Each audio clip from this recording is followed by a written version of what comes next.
sometimes feeling like I was not going to make it from one month to the next. I didn't want anybody knowing that. So I thought if I could buy some custom made boots and if I could buy a Hummer or some other nice truck or whatever. I mean, one time I was driving this King Ranch F-250. For those of you who don't know what trucks are, an F-250 is a 3/4 ton truck. It's the big one. It's the one that people use to haul stuff. This thing would haul a bulldozer if I needed to.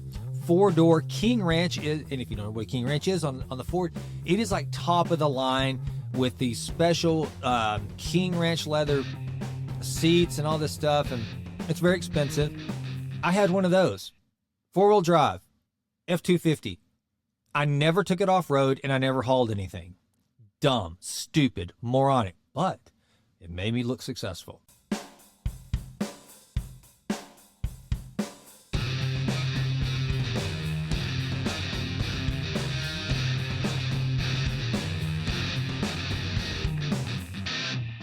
Well, hey there, everyone, and welcome to the Jason Wright Show.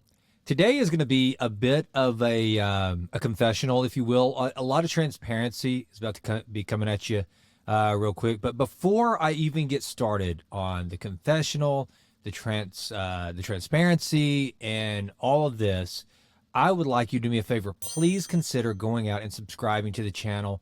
Also, feel free to leave a comment. Even if it's, Jason, you really suck. I couldn't stand that. I will never listen to you again. Just something. Preferably you'll leave a comment to the effect of, wow, I didn't know that, or something that you found beneficial, or ask a question. But please consider doing that if you're watching this on the YouTube channel. And if you're listening to this on Spotify or Apple, I would really appreciate it if you would leave us a 5-star rating. And I think on Spotify, you can ask some questions. That helps as well. So just please help the show out. I'm going to try to keep making it better and better and better because, like the sign says, my goal is to improve always and always. So as you probably saw from the title of the show, this is a little bit different than most of the business advice that you normally get on the YouTubes or out there on the social medias and on the interwebs at large. I'm going to tell you exactly how you can destroy a business. And here's the cool thing. This isn't going to be some theoretical, hypothetical, well, if you do this and do this, or don't do that, or if you don't manage your P&L to this extent, or if you take your mind off of the time cost of capital, or some other wonky nonsense that you could get in a textbook or a business school class. That's not what this is. This is going to be a lesson in life that I learned the hard way. This is how I destroyed my first business. And before we get into that, I want to give you a little bit of history. And for those of you watching also, and for those of you not, you'll see that I have a beautiful pair of custom alligator boots with an SMU Mustang cap setting on top of them. Now, I'm going to tell you that's not just some kind of silly decor that I decided to spice up the studio with. No, those have a reason. I'm going to tell you about them because both of them helped me to destroy my business. And I'm going to tell you how that all worked out. But first, a little history. So I was the first member of my family to go to college. And so when I got to Stephen F. Austin State University in Nacogdoches, Texas, I had absolutely no idea what I was doing. I remember my first day of classes, how in the hell I ever pledged a fraternity and had any success is beyond me, because my first day of class, I remember I wore, I kid you not, a Peter Brady t-shirt. It was this t-shirt that had Peter Brady on it. Some Gerbeau jorts. So a lot of you listening, if you're young enough, you don't even know what Gerbeau is. Go check it out. I think the competition to Gerbeau was Z Cavaricci, worn by none other than A.C. Slater, played by Mario Lopez on Saved by the Bell. I was a Gerbeau guy, and I had Gerbeau shorts. Oh, and yes, the Peter Brady t-shirt was tucked in, and I had a braided leather belt that was like 4 feet too long that you made the little knot in. It was awesome. I had probably had some white socks pulled up about mid-calf and some Nike Agassi tennis shoes or something like that. And I was riding a bright snot green Murray, not a Trek, not a Specialized, nothing like that. Not a GT.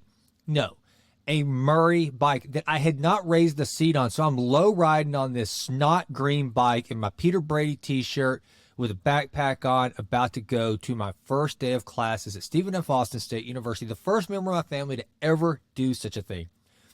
So yeah, I was representing the right brand very well. And so I only bring that up because I want you to know that the fact that I got through college was somewhat of a miracle. My first semester, I really stunk up the joint. It was terrible. I didn't do very well. I was playing football at the time. I went to SFA on a football scholarship. And then by my second semester, I started to get it together. I didn't want to play football. I realized that was just a job and I could get other jobs to put myself through school. So I gave up my football scholarship. And then that's whenever I pledged a fraternity and I sort of got my groove and ended up being very, very good at college. I made decent grades and I had to study really hard to do it because I'm not a naturally gifted academic person, but I did well. Was president of my fraternity, was on the University Supreme Court, and had some success. And then I graduate and I take my first job. Now, you got to understand something. I didn't take my first job because I even considered what I really wanted to do. That wasn't the point. What I did was I took the job that I thought made me look the smartest, okay? And that was a job with a company called Computer Sciences Corporation, which no longer even exists. CSC. It was a huge management and IT consulting company. I worked for this random division of it, which was CSC Credit Services. It was essentially the credit bureau in the middle of the country for Equifax through some weird marketing agreement that they had done years before I ever got there. And honestly, the whole time I was there, I really didn't know what the hell I was doing. I got recruited into by the CEO, who was the father of a girl I knew at SFA. I got recruited into the company by him, and he was awesome, fantastic guy. Bob Denny. Bob, I know you don't listen to my podcast, but if somebody out there ever runs into Bob Denny that listens to the Jason Wright Show, let him know I think the world of him. I did then, I do now. And he took me under his wing, mentored me, but I was young, I was entitled. For some reason, the Peter Brady t-shirt wearing knucklehead that had graduated from Stephen F. Austin State University thought he was too good for this management training program that Bob Denny basically designed and put me in as the first person to do all these rotations through the company. I mean, I was in customer service, I was in sales, I was in human resources. It was awesome, incredible experience. But after about a year and a half, I decided to move on. And the long and short of that story is I basically just hopscotched around corporate America for 6 years. I was really good at interviewing and getting another job, in which I took full advantage of during the dot-com boom.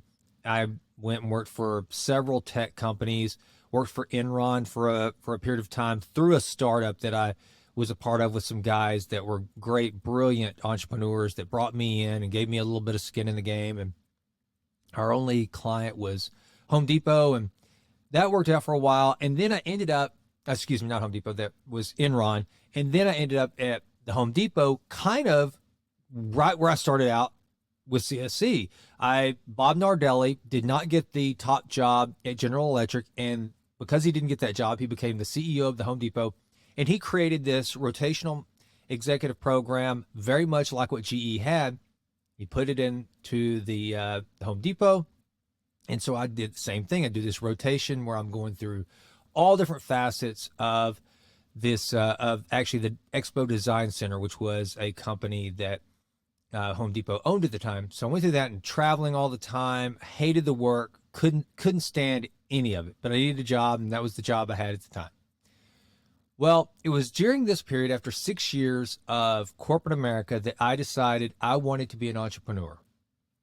And I started trying to figure out a business that I could buy that obviously the barriers to entry had to be low. I didn't have a lot of money. I didn't really have a passion for anything. I had no ideas. It's not like I'd written some software package that I thought I could duplicate and monetize. I didn't have a hobby that I thought I could monetize. And I wasn't frankly good at anything. And in the 6 years that I've been in corporate America, I really hadn't developed a tangible, marketable skill other than being really good at interviewing, being the best dressed guy in the building, all these kind of soft skills that added up to not much of anything, to be honest with you. And so eventually I decided to buy a real estate company. And so the story starts out really, really good. I pulled off something at a very young age. I was 28 at the time, and I had never owned my own business in my life. I had never been in the real estate business, and I knew I just wanted to. My daughters were really young, and so I decided that I wanted to raise them in East Texas. We were living in Houston at the time, and I wanted to raise them back in East Texas in a smaller community.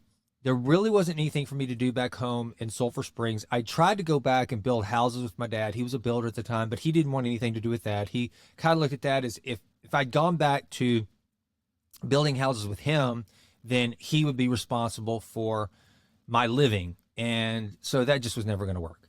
And so I settled for something in between, which was Tyler, Texas, which is where I am now. And this was, God, I can't believe that was over 20 years ago when that happened. And I found a Century 21 office that I could purchase.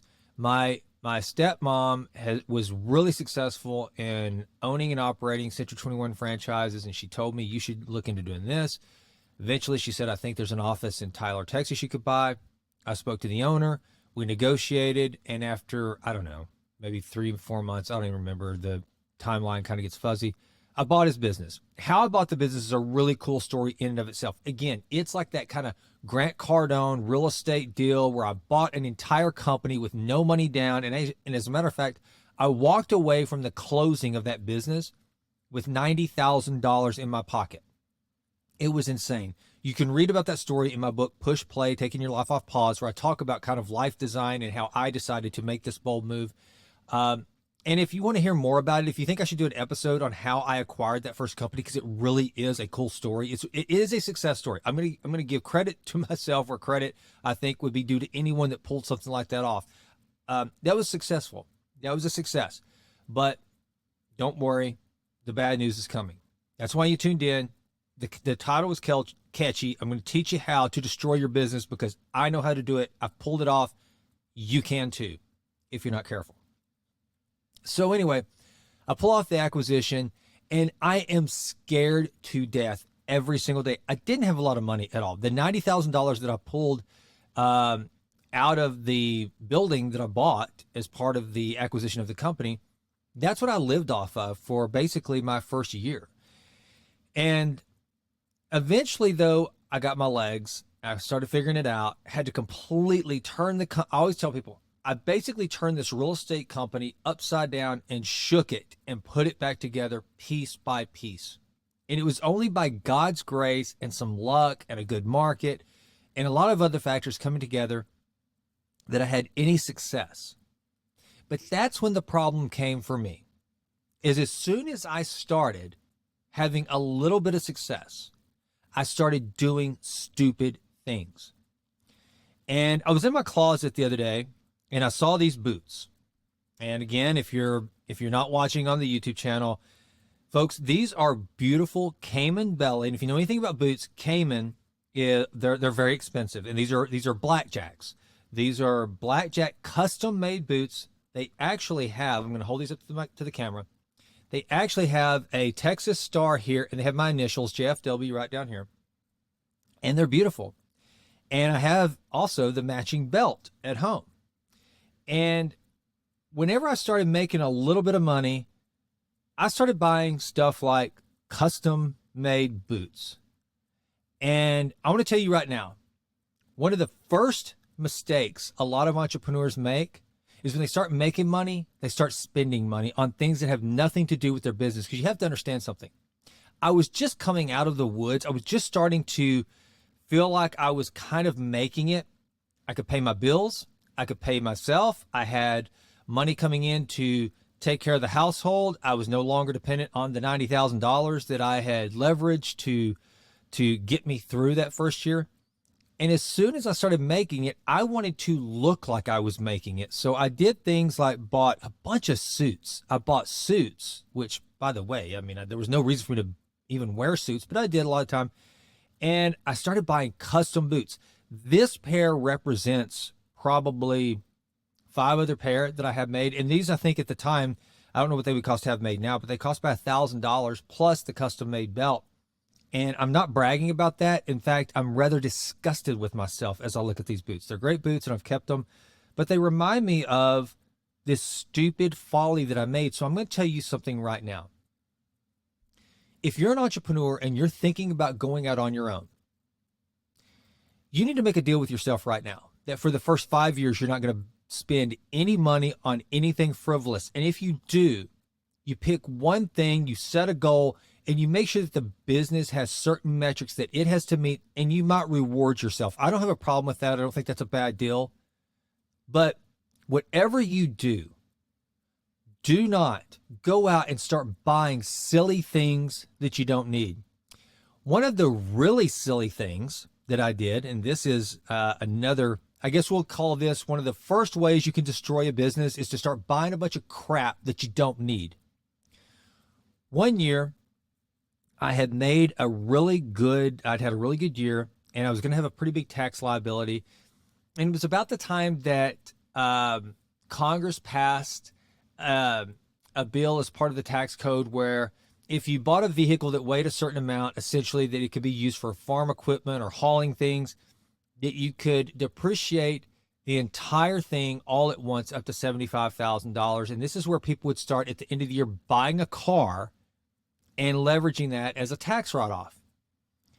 Well, I bought a Hummer, an H2, not one of the big H1s, not one of the little bitty H3s, but the H2. Remember, that was the one that most people had, that obnoxious bro-looking thing that people would drive around in. Well, I bought one of those.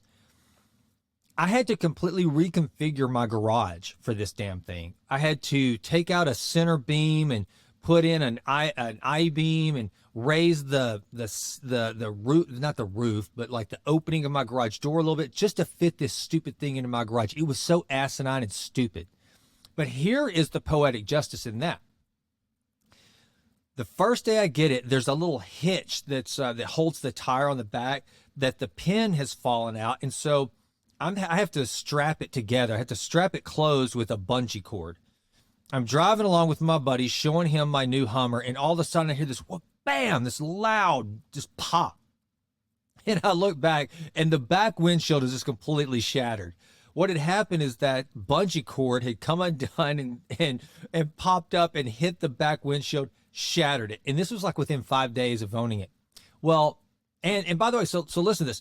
So I've already spent all this money I don't guess I'd spent the money yet for the garage, but that happens. So I have to go spend $750 on a back windshield.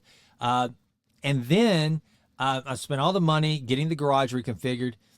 And then not long, I guess I must have only had it for like 3 or 4 weeks. I'm at the gym, and the guy that I bought it from, he was the used car director at one of the larger dealerships here in town. He comes in laughing, and we were supposed to do there was something, I guess it was the hitch. He said, this Hummer is new enough. It's still under warranty, so I should be able to get that replaced for you. Well, whenever he turned it in to try to get the warranty work done, he found out that even though that Hummer, I think it supposedly had 25,000 miles on it, in reality, it had like 80,000 miles on it. It had had warranty work done on it in Arkansas. They noted the miles then at 80, but somebody had rolled them back before taking it to the auction, which this dealership that I bought it from bought it. And so it was just a total mess, but and they took the Hummer back. It was gone. And so then I bought another truck, and all of a sudden I started doing that. Like a lot of you who are already small business owners, you're doing this. You start buying vehicles. For some reason, a lot of entrepreneurs think they have to have new cars and nice cars. It's one of the traps I think a lot of entrepreneurs find themselves in, is because you feel so broke a lot of the times. I remember telling people back whenever I first started, it's like, I control a lot of assets, because I did. I mean, it didn't take me long. I mean, I had a net worth of over $1 million, but by the time I was like in my early 30s, but I felt broke all the time because it was tied up in assets and real estate. And so when you get a little cash, you want to exercise that you want people to think of you, or at least I did. And some of you, this doesn't mean anything to you because you're a badass and you're not in the matrix and you're not concerned about what others think. You get your head down, you're making money, you're doing the right thing. And you're the ones that I envy. Go share your story with other people, because I'm the example of what not to do, or at least I was back then. I wanted people to believe that even though The reality I was leading was stress, little cash to my name, sometimes feeling like I was not going to make it from one month to the next. I didn't want anybody knowing that. So I thought if I could buy some custom made boots and if I could buy a Hummer or some other nice truck or whatever. I mean, one time I was driving this King Ranch F-250. For those of you who don't know what trucks are, an F-250 is a 3/4 ton truck. It's the big one. It's the one that people use to haul stuff. This thing would haul a bulldozer if I needed to.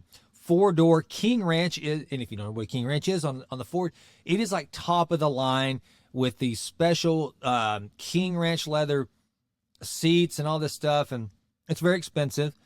I had one of those, 4-wheel drive, F-250. I never took it off-road, and I never hauled anything. Dumb, stupid, moronic, but it made me look successful. All of these things, all this spending frivolous money on things that don't make your business better are ways to destroy your business.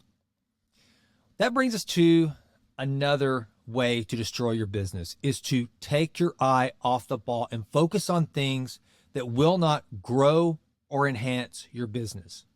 And that's where this comes in. You see this? For those of you watching, you see that this is a Southern Methodist University cap. And for those of you not listening, that's what I'm showing is a Southern Methodist University cap.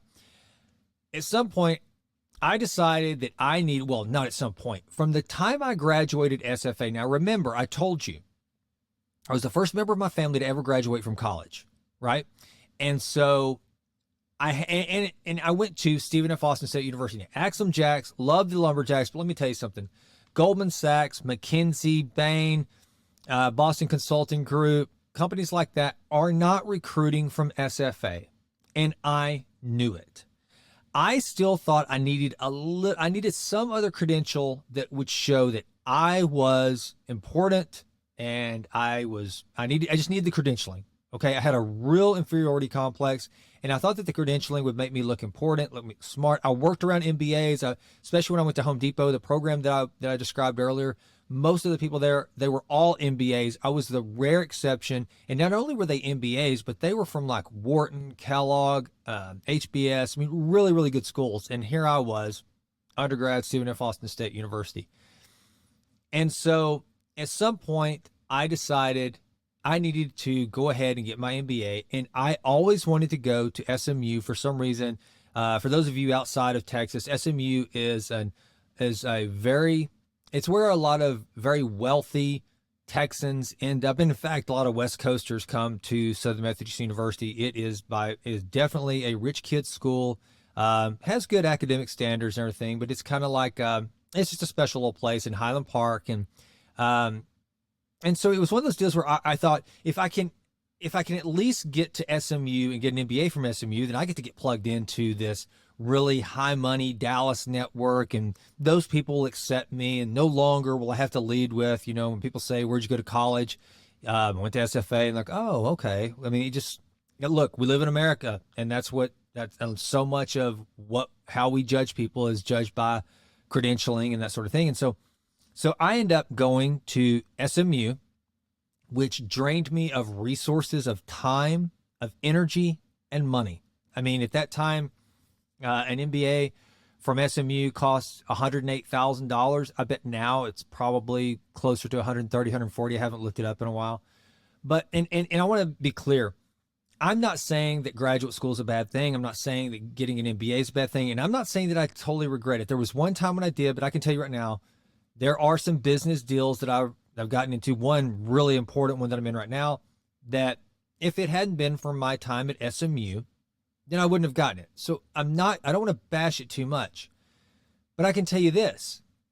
If I had just foregone my MBA and instead focused on how can I scale and build the best real estate company in all of East Texas, make acquisitions, do the recruiting, have good sound training, just really, really focus all my heart and passion and everything and my attention, my focus on building an incredible company, then I probably would have been better off than I'll ever get from my MBA. And I can tell you that being, over a decade past having received my MBA, it's like everything else. It's weird. Now some of you are climbing a corporate ladder. You're going into private equity or something to that effect, and this doesn't apply to you. You need to go to SMU or wherever, Harvard Business School or Cal. You need the MBA to kind of enhance your career. So this is not a universal statement, but some of you, you've been thinking about it, and you know what happens? It's just like everything else. It's like a car. You get it, and you're real excited for a while, and then all of a sudden it wears off. There were some big pros to it. I mean, an incredible network. My cohort was very special. Some of my best friends in the whole world. So again, I'm not saying that it was totally a bad decision, but what I am saying is I do think that pursuing my MBA helped lead to the demise of my first business. It was one of the ways I destroyed my first business. Thirdly, being in charge but not acting like you're in charge. So one of the things that I remember getting so frustrated about in those early years as an entrepreneur is when I would have agents, because I had a real estate brokerage, like I mentioned. I did real estate investment, and then I owned a brokerage that basically funded my real estate investments.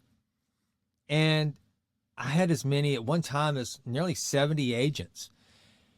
And I was a very hands-on guy. I didn't hire anybody to run the company like I should have. And so these agents would come to me and ask questions and everything. They needed me, and I tried to be supportive, but I get so frustrated with why are they coming to me? Why are they coming to me? And I just get flustered and frustrated. And then I have to remind myself, well, who the hell else are they going to go to? You're the boss. And so that's one of the things that I would highly recommend you to be prepared for and to be willing to do, is to always be there and be engaged with your people. Teach them, train them, mentor them. Don't take your eye off the ball.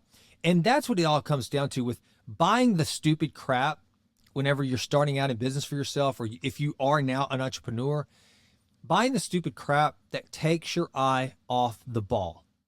And don't let something like needing affirmation in the form of another credential like an MBA, or wanting to have the outward appearance of success like custom boots and custom suits and things like that. I used to have guys come to my office and size me for a tailored suit as though I'm like some Wall Street fat cat or something. What the hell was I doing? It was so dumb. And, I hope that if you are a young entrepreneur right now, I'm 49 years old. I was 28 at the time. And I look back and on one hand, I think how amazing that to uproot a family from a big city, come to a town. I had no family or friends here in Tyler. I'd never been in the real estate business in my life. I'd never owned my own business. I did a lot of cool things. I mean, when you look at it, and that's the thing that's why I want to bring this out, is because if you read that book, which none of you have or will, that I mentioned earlier, Push Play, Taking Your Life Off Pause. I wrote that book when I was like 35 or 36 years old, trying to talk about all the highlights and the success. Well, that was kind of stupid of me, because when you think of, if you can read a book by, I don't know, somebody like either about Elon Musk, or even though I don't read or follow any of his content, but like I mentioned earlier, Grant Cardone, somebody like that. You compare somebody like Grant Cardone to Jason Wright. Jason Wright is no comparison. I'm not even close. So why should I try to give you advice in that regard about all the wonderful things I'd done at that age at 35?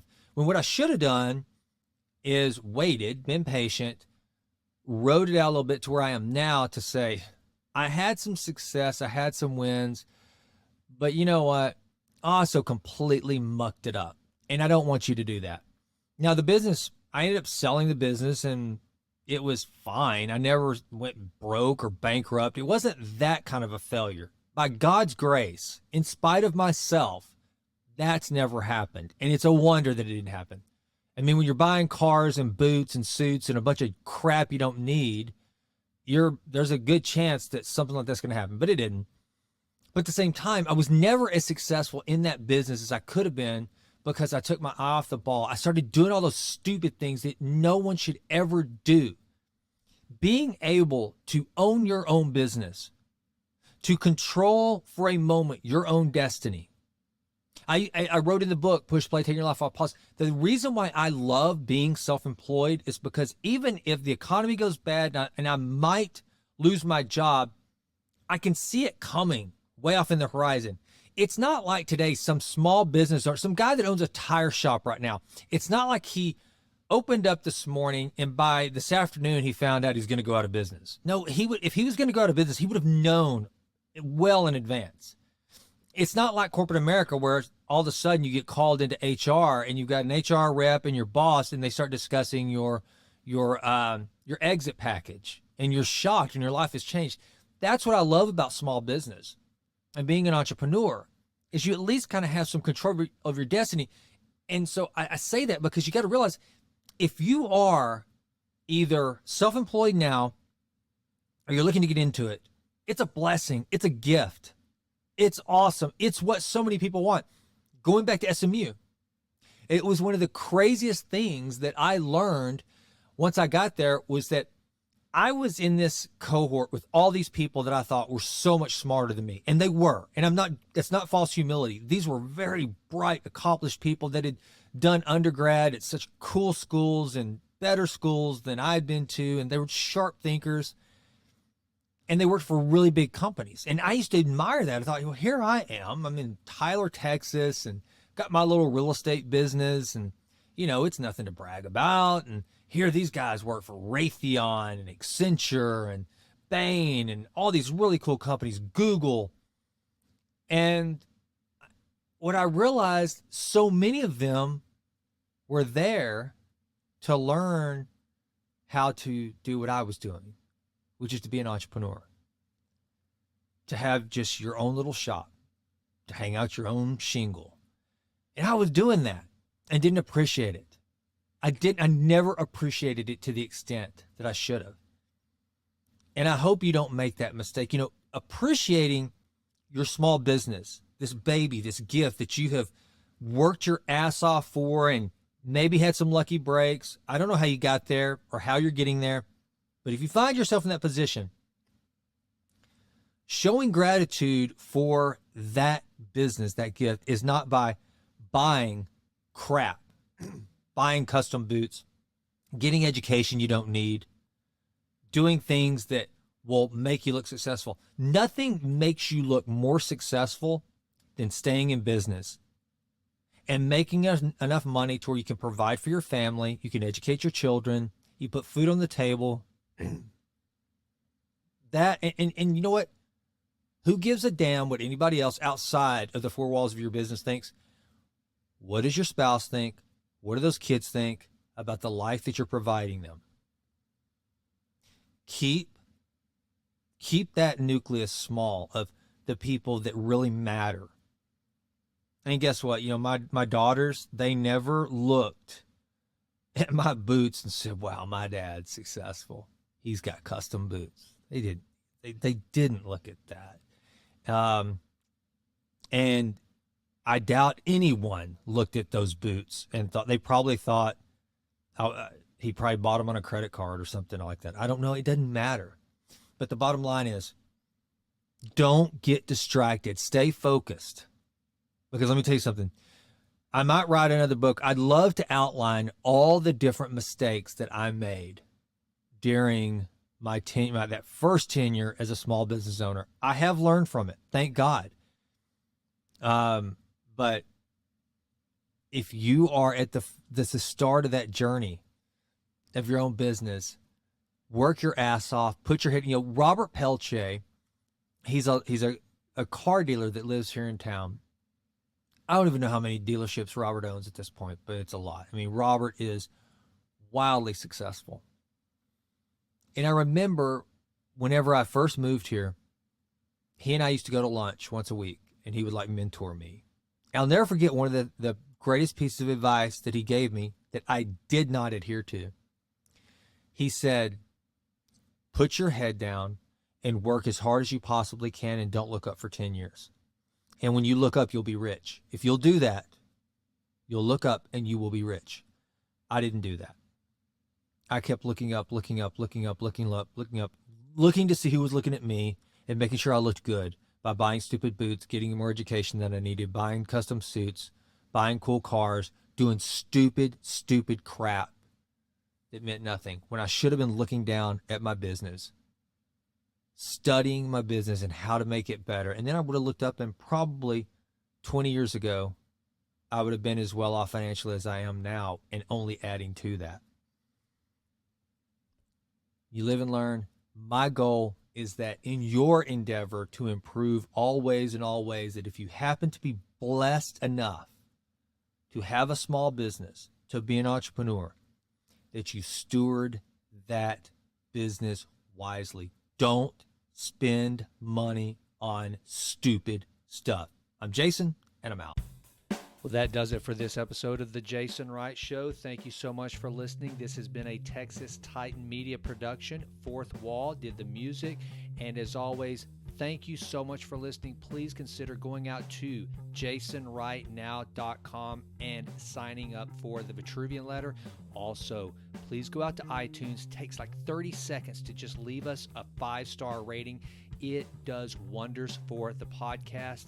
I would be so grateful. And with that, until we meet again, go crush it and endeavor to improve always in all ways. I'm out.